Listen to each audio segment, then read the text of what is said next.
पिता था, उसकी एक लड़की थी, बहुत प्यार करता था लड़की से, अपनी प्राणों से ज्यादा प्यार अपनी बच्ची से करता था। हर पिता करता है, कौन है जो अपने बच्चों को प्यार नहीं करता है? इतना प्यार माँ बाप के लिए, बच्ची सुंदर हो या गोरी हो या काली, इसका कोई फर्क नहीं पड़ता, बच्ची तो बच्ची हुआ करती है। बहुत प्यार करता था लड़की से, हर इच्छा उसकी पूरी कर देता था। बेटी के जुबान पर कोई बात आ नहीं पाती कि पिता उसकी हर मुराद पूरी। अरे भगवान से मांगने में तो थोड़ा समय लग जाता था, मिलने में, लेकिन बेटी ने यदि कुछ कह दिया तो पिता सबसे पहले अपने बेटी की इच्छा पूर्ति करता था। उसने कहा मैं ऐसा पहनूंगी, ऐसा खाऊंगी, ऐसा रहूंगी। पिता ने कहा ठीक है बेटा। बहुत प्यार था उसे अपनी बच्ची से। मान्यवर, मेरा आपसे निवेदन है, अपने बच्चों से प्यार करो, बहुत प्यार करो, बहुत लाड करो, बहुत दुलार करो, लेकिन पुलक सागर की एक बात याद रखना कि इतना प्यार मत करना कि उसका भविष्य खतरे में पड़ जाए। ध्यान रखिए, इतना भी लाड़ प्यार मत करो, क्योंकि तुम्हारी बेटी को पढ़ो, दूसरों के घरों में जाना है। एक बात याद रखना, कितना भी लाड़ प्यार कर लेना, लेकिन बेटियों के स्वभाव पे ध्यान जरूर देना। हकीकत में बताऊं तो 90% ससुराल खराब नहीं होती, 90% हमारी बेटी का स्वभाव खराब हुआ करता है। ध्यान रखिए, आपको विचार करना है।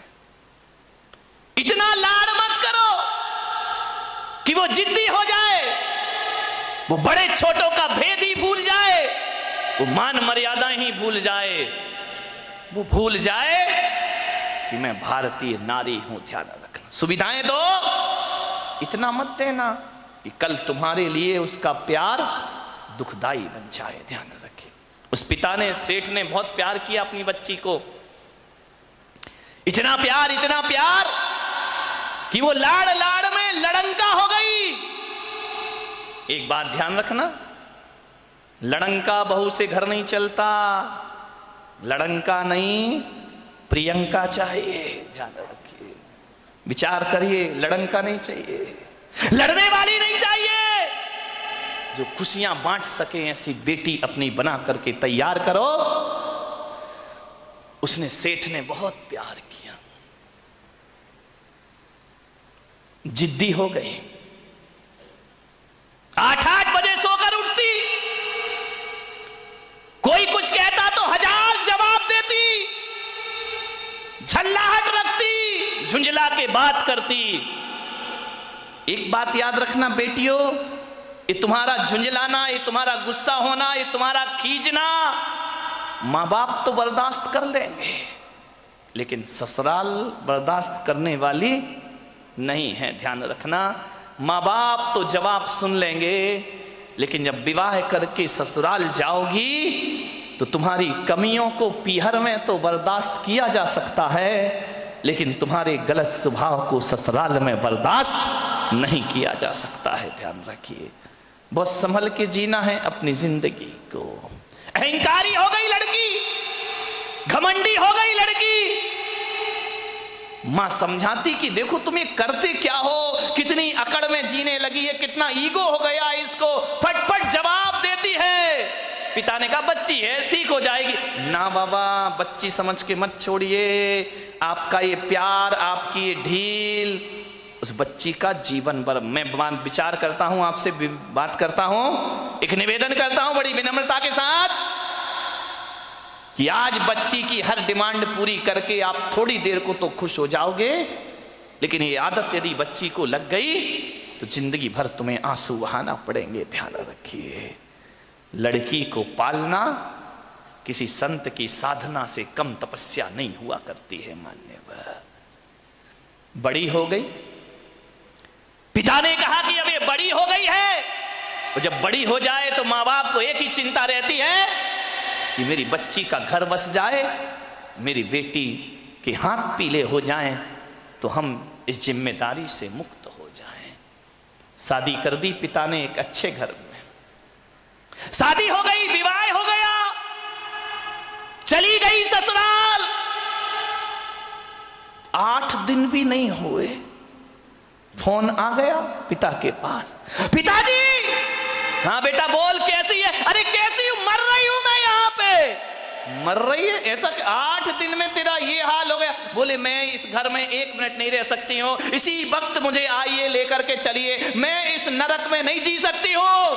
पिता ने कहा यार 8 दिन में ऐसा क्या हो गया? अरे बोले सब बेकार है, यदि मुझे जिंदा देखना चाहते हो इसी वक्त आ जाओ, जैसे हो वैसे आके मुझे ले जाइए। बाप ने कहा यार मैंने तो इतना अच्छा घर देखा था, इतना दहेज दिया था, सब कुछ दिया था, उसके बाद इतनी अच्छी शादी की, पूरे नगर में ऐसी शादी कोई नहीं कर सकता है, 8 दिन में ये क्या हो? बेटी ने कहा मैं फोन रख रही हूं, जल्दी आओ वापिस, मुझे ले चलो यहां से, नहीं तो बेटी का मुंह नहीं देख पाओगे। लाचार पिता। ध्यान रखना, लड़की का बाप बनना कोई बच्चों का खेल नहीं हुआ करता मेरे भाई। लाचार था वो पिता, क्या करता? एक तरफ तो बच्ची का प्रेम है, 8 दिन हुए चला गया ससुराल में लड़की की।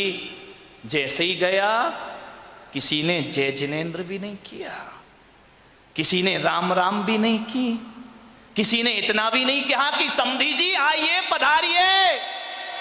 लड़की के ससुर अपनी जगह चले गए, दामाद बाजू से निकल गया, देवर ने कुछ नहीं बोला। उसने देखा यार 8 दिन की शादी में ये शमशानी माहौल है यहां का, किसी ने कुछ नहीं बोला। घर में गया, बेटी के पास कमरे में। एक बात याद रखना, एक बेटी के गलत व्यवहार से तुम्हारी ही ससुराल में तुम्हारे माँ बाप का अपमान हुआ करता है, ध्यान रखिए।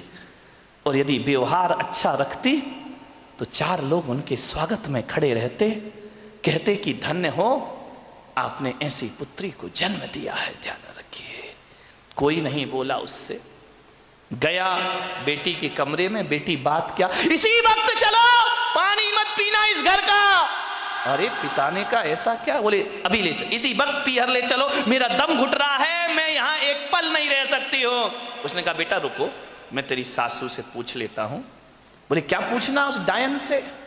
अरे बोले उससे मत पूछो, बुढ़िया से, उसके कारण तो मैं दुखी हूं इस घर में, 8 दिन हुआ नहीं, मेरा जीना हराम कर रखा है। बोले बेटा रुको, एक बार मैं पूछता हूं। गया लड़की की सास के पास, बोला बहन जी मैं आया हूं।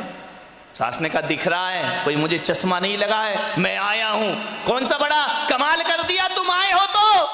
पिता ने कहा यार ये कैसा व्यवहार है? बोले बहन जी मैं अपनी बच्ची को ले जाना चाहता हूं, कल के ले जाने वाले आज ले जाओ। इसी वक्त ऐसी लड़की भेजी है तुमने, जीना हराम कर रखा है इसने, 8 बजे सो के उठती है, कोई काम नहीं करती है, सीधा बना बनाया खाना चाहिए, और किसी ने कुछ कह दिया तो 1 की 4 सुनाया करती है। ऐसी लड़की दी है, ले जाओ अपना पैसा वापिस, ले जाओ अपना दहेज वापिस, नहीं चाहिए हमें ऐसी लड़की। पिता का सिर झुक गया बेटी की गलती से, ध्यान रखना। शर्मिंदा हुआ, बेटी को लिया चला गया। बोले बहन जी 10-15 दिन में भेज दूंगा। बोले कभी नहीं, जिंदगी मत भेजना उसको यहां, दरवाजे उसके लिए हमेशा के लिए बंद हैं। पिता समझ गया कि जरूर कुछ गड़बड़ है। बेटी को बिठाया, कार में ले गया घर। रास्ते में पिता ने पूछा कि बेटी एक बात बता, ये माहौल कैसे निर्मित हो गया?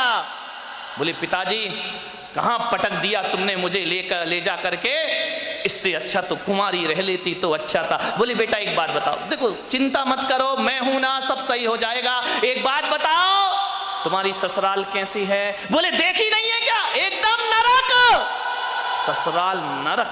बोले बेटा एक बात बताओ तुम्हारी सास कैसी है? बोले डायन। सास डायन, चुड़ैल।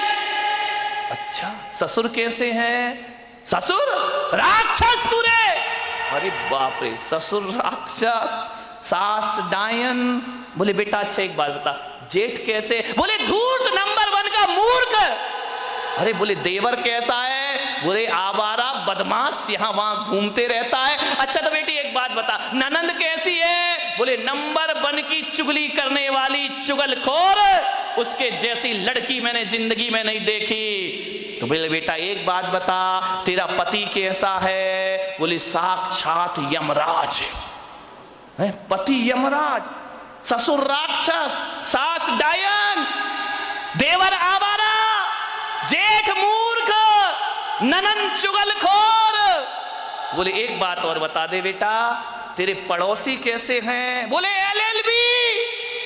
बोले LLB? बोले लुच्चे लफंगे बदमाश।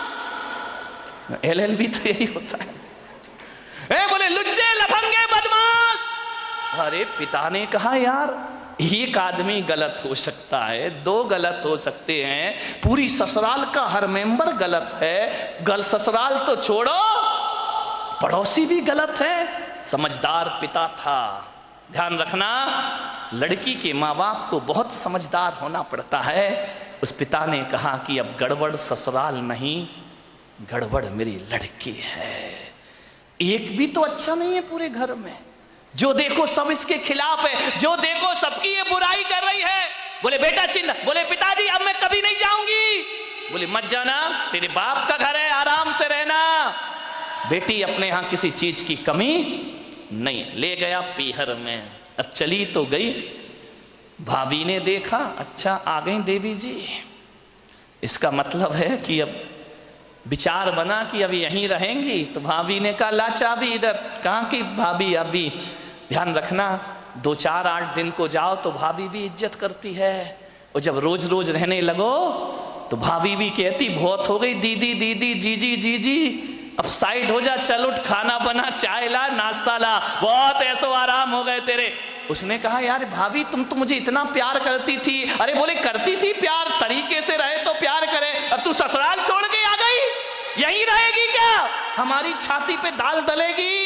अरे उसने कहा यार भाभी का तो नेचर बदल गया, ज्यादा लड़की पीहर में रहेगी इज्जत खराब हो जाएगी। मेरे भाई ध्यान रखना, लड़की की शान पीहर से डोली उठना है और ससुराल से अर्थी उठना, ये लड़की की शान हुआ करती है, ये लड़की का जीवन हुआ करता है। भाभी का व्यवहार, मंदिर गई 1 दिन 2 दिन 5 दिन 2 महीने हो गए, अब तो मंदिर वालों को परेशानी हो गई, पूछने लगे क्यों लेने नहीं आ रहे क्या?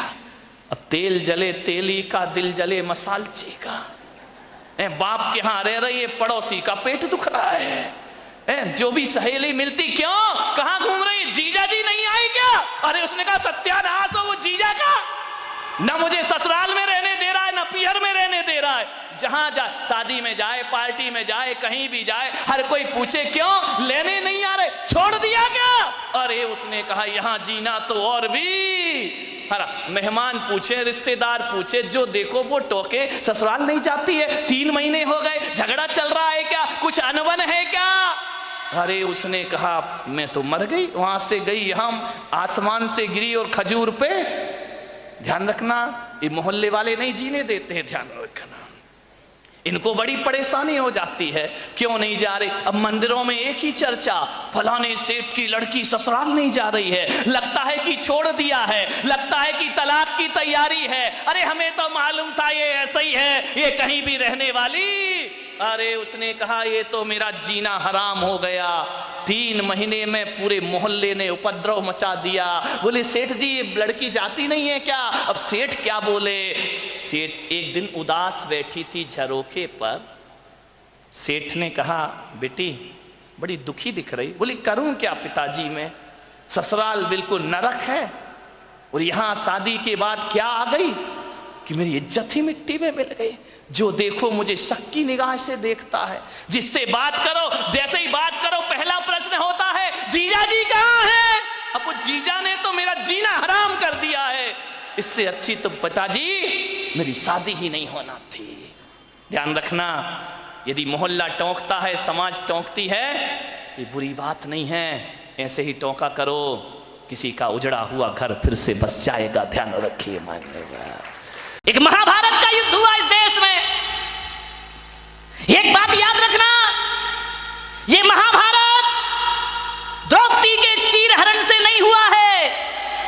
ये महाभारत जुए में हार जाने से भी नहीं हुआ है, ध्यान रखिए।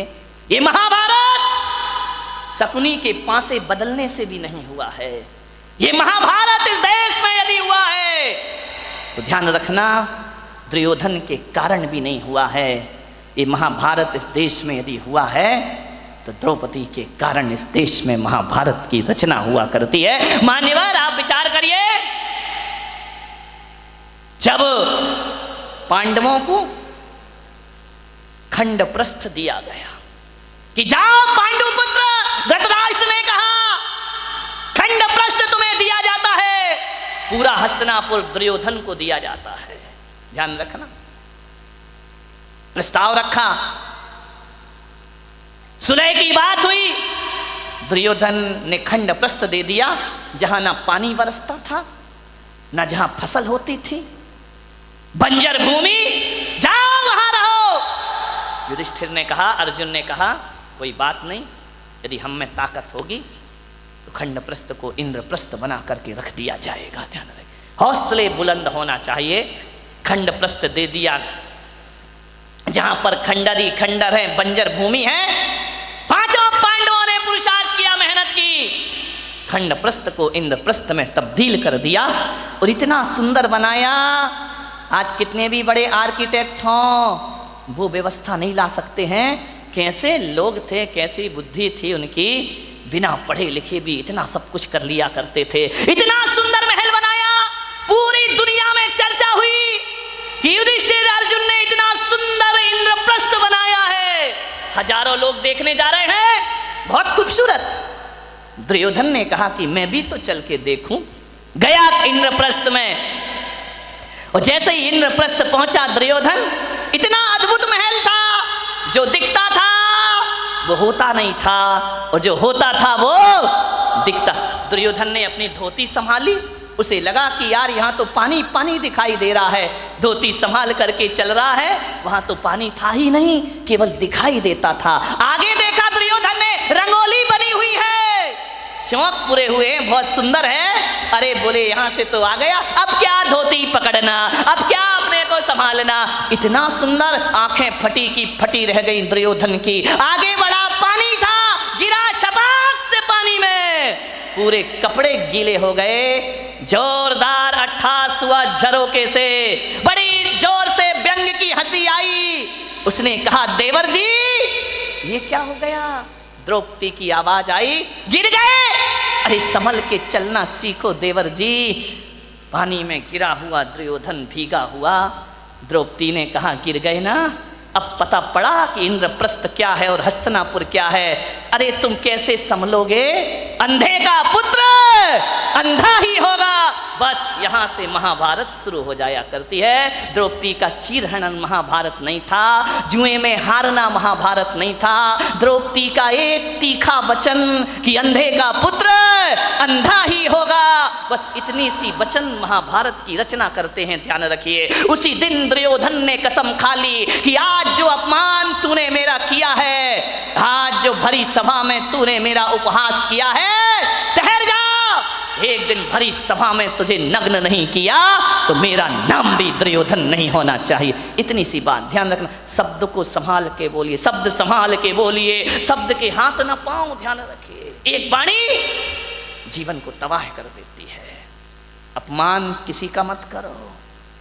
ध्यान रखना, बड़ा आदमी तो छोड़ो, छोटा सा तिनका का भी अपमान मत करना, वरना कितने भी बड़े योद्धा बन जाओ, एक तिनका आंख में चला जाए तो सारा युद्ध धरा रह जाया करता है। ध्यान रखिए, वाणी अच्छी बोलिए, किसी को अपमानित मत करिए। एक तीखे वचन ने, एक कटु वचन ने महाभारत की रचना कर दी। ध्यान रखिए, मीठा बोलो, अच्छा बोलो, विपत्तियों को आमंत्रण मत दो, मुसीबत को आमंत्रण मत दो।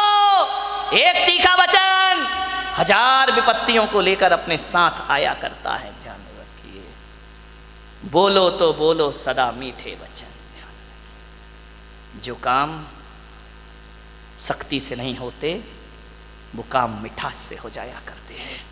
खुदा को भी पसंद नहीं शक्ति जुबान में, खुदा को भी पसंद नहीं शक्ति जुबान में। इसीलिए नहीं दी हड्डी जुबान में, ध्यान रखिए। पूरे शरीर में हड्डियां हैं, जुबान में हड्डी नहीं है, क्योंकि शक्ति पसंद नहीं करता वो ईश्वर। जुबान तो मुलायम होती है ना, ध्यान रखिए। जुबान जितनी मुलायम है, वचन उससे ज्यादा मुलायम होना चाहिए। एक बात याद रखना, जुबान में हड्डी तो बिल्कुल नहीं होती, एक भी हड्डी नहीं है जुबान में। लेकिन एक बात याद रखना बारामती वालों, उसमें हड्डी तो एक भी नहीं होती है, लेकिन ताकत इतनी है कि सारी हड्डियां तोड़वा के रख देगी। ध्यान रखना, एक भी हड्डी नहीं बचेगी। यदि वो अपनी पे आ गई तो सारी हड्डियां तोड़वा देगी तुम्हारी। बहुत महत्वपूर्ण है जुबान का, ध्यान रखना। आंख एक है, आंख दो है, काम एक है।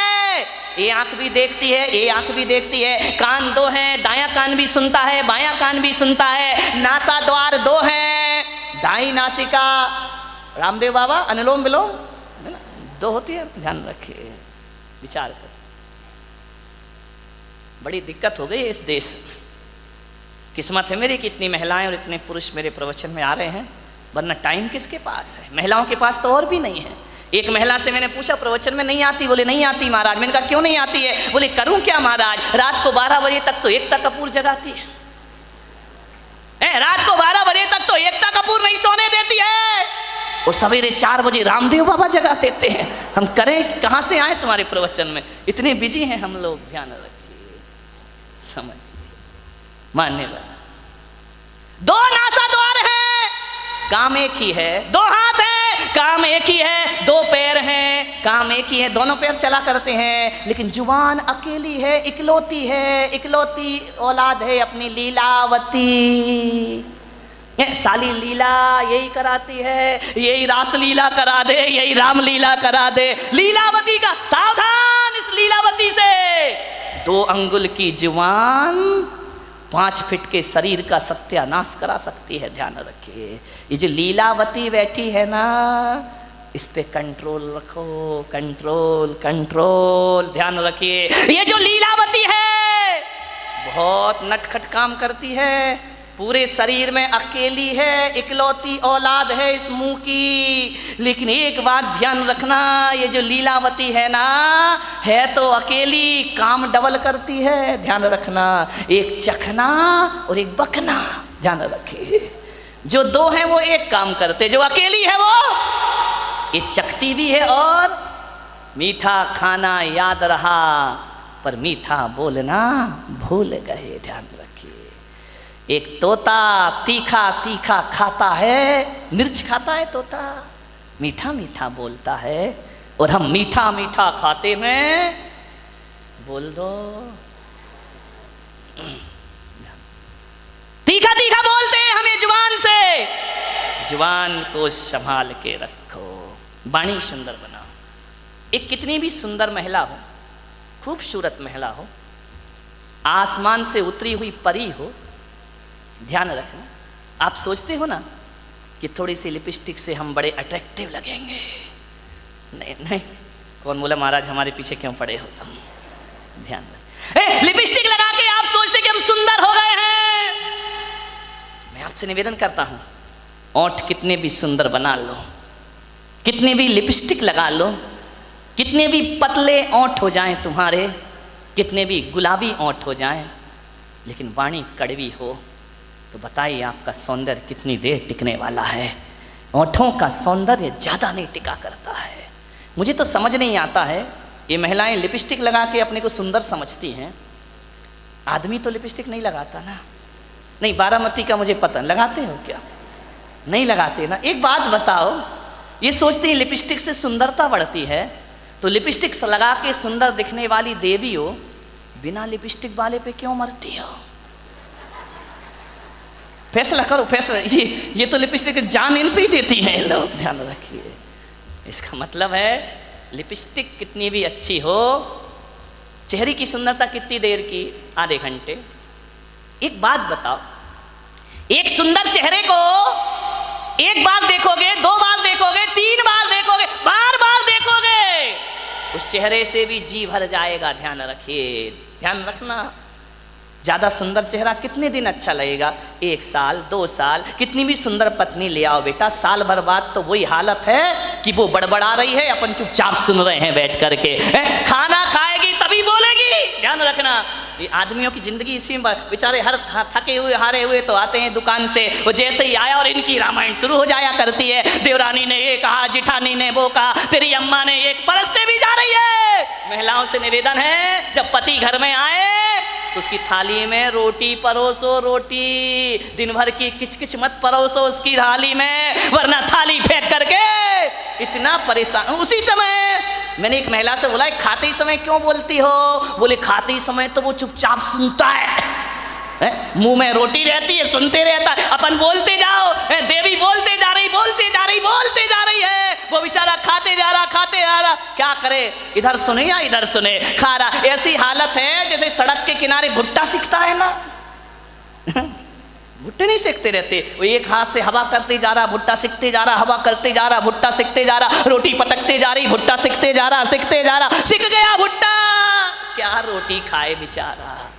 ध्यान रखो, खाते समय तो कहा है कुत्ते को भी परेशान। ये तो फिर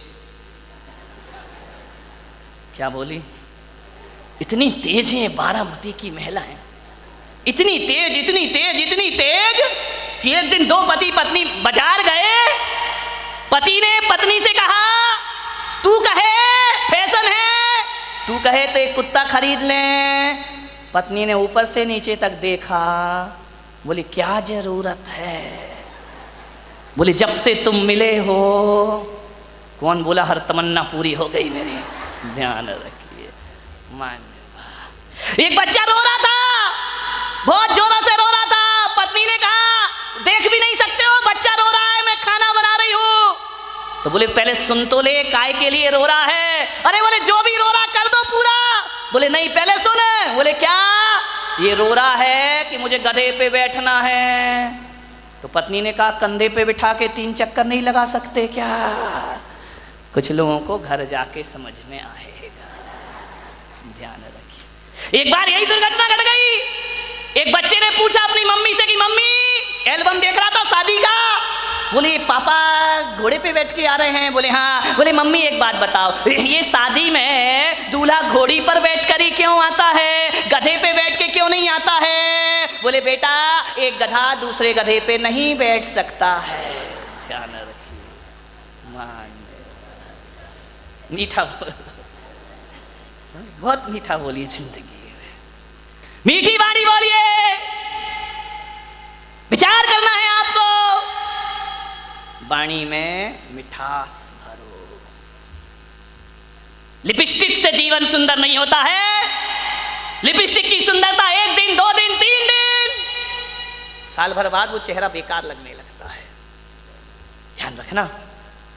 लेकिन यदि वाणी मीठी हुई ना तो मिलते समय भी अच्छा लगता है, और बिछुड़ जाओ तो मीठी वाणी की याद जब जब आती है तब तक सुख की अनुभूतियां प्रारंभ हो जाया करती हैं।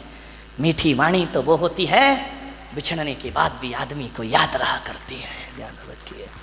मैंने बारामती में अभी ज़्यादा घूमा नहीं हूँ, उधर गया था पीछे। एक दिन इतने सुंदर मकान, मैंने कहा क्या गजब कर दिया भाई। मैं तो आया था गांव समझ के, लेकिन ये तो शहरों को भी पीछे कर रहा है। ध्यान रखिए।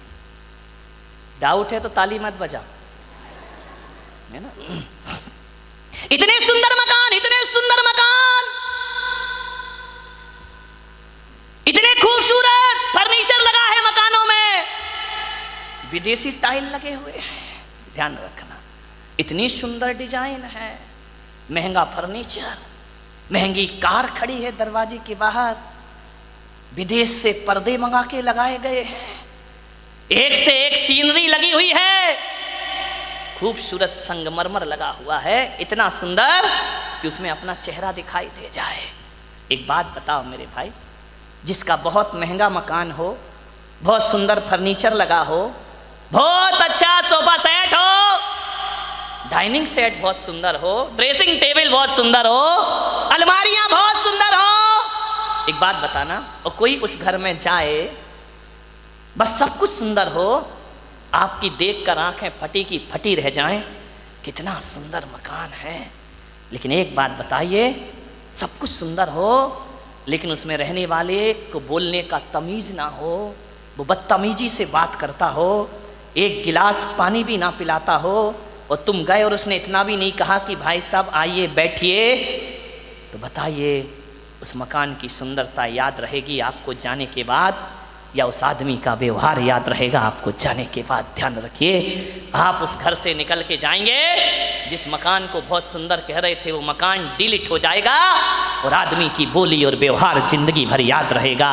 और एक बात मैं आपसे कहता हूं, एक का मकान तो बहुत सुंदर नहीं है, बहुत कीमती मकान नहीं है, साधारण से फ्लैट में रहता है, लेकिन जैसे ही तुम जाते हो बड़े आदर से बोलता है, बड़े अदब से बात करता है, आइए भाई साहब बैठिए, ठंडा लेंगे या गरम लेंगे, आप क्या लेना चाहते, मीठा लेंगे नमकीन, अरे नहीं नहीं कुछ, अरे भाई साहब आए हो कुछ तो लेकर जाना पड़ेगा, ऐसा नहीं हो सकता, हमारे यहाँ कब कब पधारते हो, आपको जरूर कुछ लेना होगा, आपको भूख भी नहीं है तो भी उसके व्यवहार और मिठास के कारण आपको खाना पड़ेगा। आप एक बात बताइए मेरे भाई, जब आप घर चले जाओगे वो सुंदर मकान याद करोगे या उसका दुर्व्यवहार याद करोगे, और घर जाओगे एक घटिया मकान याद करोगे या आदमी का व्यवहार याद करोगे? ध्यान रखिए, सुंदर मकानों को याद नहीं किया जाता है, सुंदर वाणी और व्यवहार को